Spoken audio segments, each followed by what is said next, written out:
welcome back again to True Mamley. I hope you are all well by the grace of God. If this is your first time, my name is Mamley, a Ghanaian living in the UK. Yes, I came across this video, very interesting, very important, and I want to share with you. It's good news. You know, women cannot compete in any Olympic game or anything as men, and men cannot do the same thing, which is good, so that our children cannot be, they can't start training as whatever. So anyway, you listen to this good news from America. The Republican-led House of Representatives passed a bill today banning transgender women from competing in school sports. The legislation, called the Protection of Women and Girls in Sports Act, would actually stop schools and colleges from allowing athletes whose biological sex assigned at birth was male to compete on women's sports teams. 20 states have imposed similar limits on trans athletes at the K through 12 or collegiate level. House Speaker Kevin McCarthy celebrating the passage during a press conference outside the Capitol just a short bit ago, while Democrats blasted the move. Take a listen.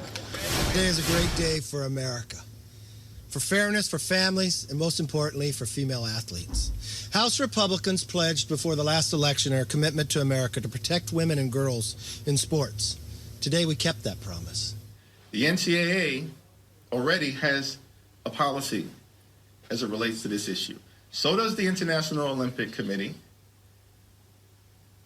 So does the Track and Field Association.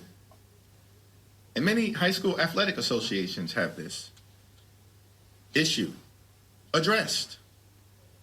So what this is about, again, extreme MAGA Republicans doing everything possible to jam their right-wing ideology down the throats of the American people.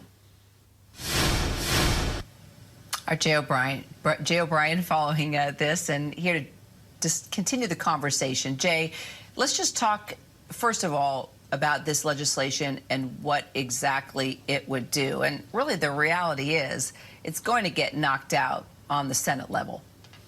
Yeah, that's exactly right. I'll get into that momentarily. First, I want to tell you exactly what's in the bill. This is the bill that we're talking about here, and it amends Title IX. You know what Title IX is? It's a law that governs federal funding of athletic programs, and amends Title IX to say that sex shall be recognized based solely on a person's reproductive biology and genetics at birth. It's an effort, Republicans say, to bar what are transgender women from participating in female sports. I want to take you now back to that image that you saw come up a second ago, which is the floor of the House of Representatives when this passed earlier today. And you see the final vote count there, 219 to 203.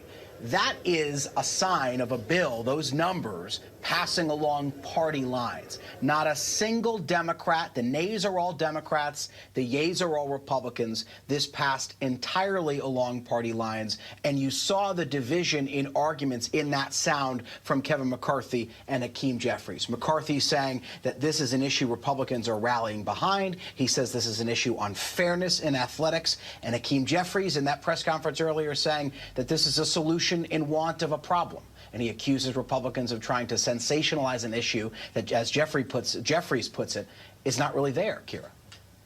Yeah, and it's interesting just seeing the conversations. I mean, you're seeing female athletes speak out about this, you know, on the college level. You're hearing transgender athletes speak out about this. And, you know, there's been a lot of reaction. You even have heard Caitlyn Jenner saying, yes, you know, even for me, you know, I can get up on the driving range or on the tee, and I can, you know, whack that ball hundreds and hundreds of yards. Caitlyn Jenner's been very outspoken about how she feels about this and thinks it's unfair. And, you know, and it is such a political issue, isn't it? Each party taking advantage of this.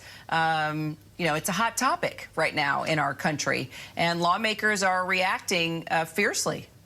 Yeah, and this is a federal level. This is a federalization of something that's been going on at the state level for some time. States like Florida have already passed laws similar to this, although they don't have to do with Title IX because Title IX is a federal law. We are hearing lawmakers, not just Kevin McCarthy, not just Hakeem Jeffries, weigh in on this And one of the things that they're answering, Elise Stefanik there, for instance, is why Republicans are taking this issue up. That's a tweet from Elise Stefanik earlier today. And here's another thing she said earlier today. It's not on your screen, but she said it in a news conference. She said that this issue is a, quote, winning issue across America, standing up for the future of women and girls. That's the number 3 Republican in the House, Elise Stefanik. On the other side of this, we're hearing from the president and CEO of GLAAD, Sarah Kate Ellis, saying that Republicans should be ashamed of themselves on this issue, that young transgender people should not have to watch lawmakers debate their basic humanity. She added that lawmakers need to protect all kids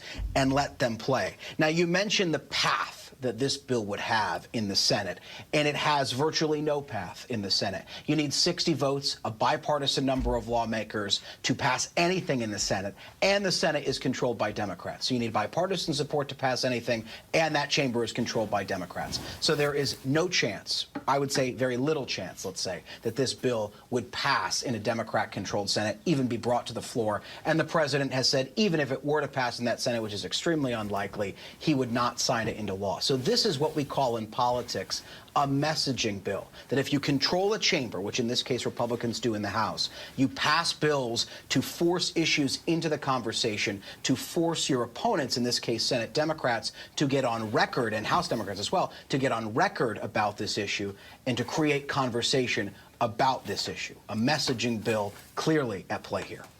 Yeah, messaging indeed, especially when you know that it could be, it's more likely dead on arrival there at the Senate. You know, you mentioned Title IX. I remember covering that and how it really opened up the door for female athletes, right, on so many levels, gave them resources and opportunities to excel and go on and play professionally. And so there's been a lot of talk, bringing back just the history of Title IX as well. So, you know, if this is about messaging, well, it's got people talking, doesn't it, on both sides? And it has the athletes talking as well. Yeah, and the question hanging over all of this is how much mention do Republicans make about this going into 2024? We have heard a number of Republicans make a lot of mention of this. Governor Ron DeSantis brings up this issue frequently. Florida addressed this issue. When I was a local reporter in Florida, they passed a law very similar to this one. Former President Donald Trump has mentioned this issue on the campaign stump now, running for his job yet again. And we've heard from, as I mentioned earlier, Elise Stefanik, who believes that this is a, quote, winning issue across America. So clearly, this is an attempt by House Republicans to show the Republican base that in their newfound control of the House of Representatives, they're going to look at issues like this one. The question becoming, does this resonate with voters, and do Republicans bring it up on the campaign trail going into a presidential election? Well, it resonates with athletes, that's for sure. Jay O'Brien, appreciate it. Thanks so much. Watching. Thank you for listening, and share our opinions as always.